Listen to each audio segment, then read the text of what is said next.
دلاوری کریں گے کیونکہ وہی ہمارے دشمنوں کو پامال کرے گا۔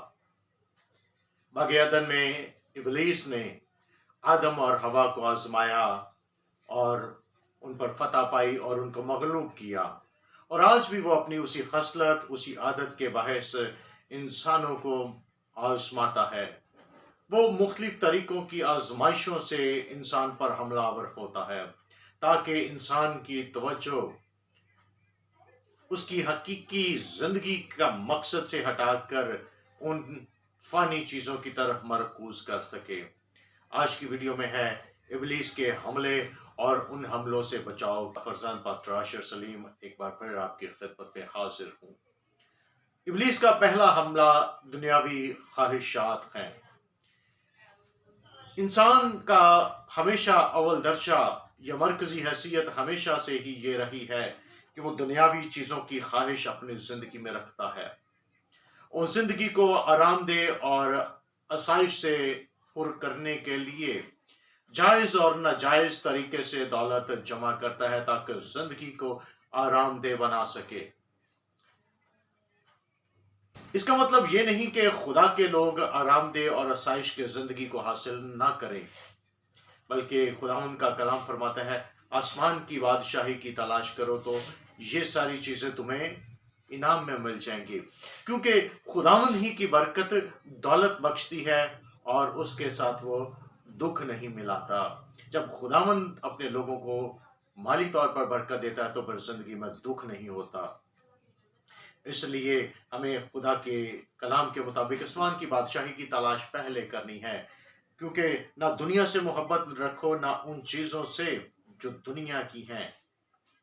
جو کوئی دنیا سے محبت رکھتا ہے اس میں باپ کی محبت نہیں ہے۔ ہمیں دنیاوی چیزوں پر جو فانی ہیں انحصار نہیں کرنا، بلکہ ابدی زندگی کے لیے کوشش ضرور کرتے رہنا چاہیے تاکہ ہم ابلیس پر غلبہ پائیں۔ ابلیس کا دوسرا بڑا حملہ جسمانی خواہشات ہیں۔ اگرچہ یسوع مسیح کی صلیبی موت کے باعث انسان کے لیے گناہوں سے نجات کا بندوبست ہو چکا ہے، اب اس پر یہ اختیار ابلیس کا نہیں ہے۔ وہ آزاد کر دیا گیا ہے کہ وہ اپنی مرضی سے جس طرح سے چاہے زندگی گزار سکتا ہے۔ تو بھی انسان کی کچھ فطری خواہشات اور ضروریات ہوتی ہیں۔ ابلیس کوشش کرتا ہے کہ انسان کو پاک روح کی آواز کی نسبت اپنی آواز سنانے کی کوشش کرتا ہے کہ انسان پاک روح کی آواز سے زیادہ ابلیس کی آواز پر زیادہ توجہ دے، کیونکہ رومیو 8 باب کے مطابق کیونکہ جو جسمانی ہیں وہ جسمانی باتوں کے خیال میں رہتے ہیں، لیکن جو روحانی ہیں وہ روحانی باتوں کے خیال میں رہتے ہیں۔ جسمانی نیت موت ہے اور روحانی نیت زندگی اور اطمینان ہے۔ اس لیے جسمانی نیت خدا کی دشمن ہے، کیونکہ وہ نہ تو خدا کی شریعت کے تابع ہے اور نہ ہو سکتی ہے، اور جو جسمانی ہے وہ خدا کو خوش نہیں کر سکتے۔ اس لیے ہمیں جسمانی نہیں بلکہ روحانی ہونا چاہیے، کیونکہ ہمارا فدیہ خداوند نے اپنے بیٹے یسوع مسیح کے وسیلے سے ادا کیا ہے۔ یسوع مسیح کی مصلوبیت اور اس کے مصلوب ہونے کے باعث ایمانداروں کو ان کے گناہوں سے نجات حاصل ہو چکی ہے۔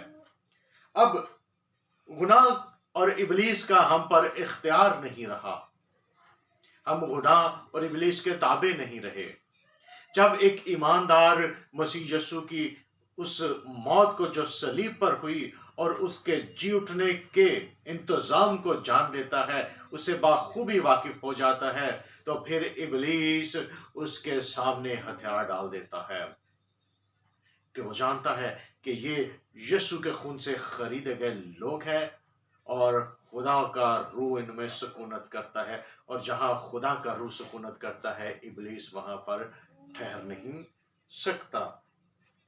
اور یقیناً آزمائش سے نکلنے کی راہ موجود ہوتی ہے، اور کرنتھیوں کے خط کے مطابق تم کسی ایسی آزمائش میں نہیں پڑے جو انسان کی برداشت سے باہر ہو، بلکہ وہ نکلنے کی راہ بھی نکال دیتا ہے،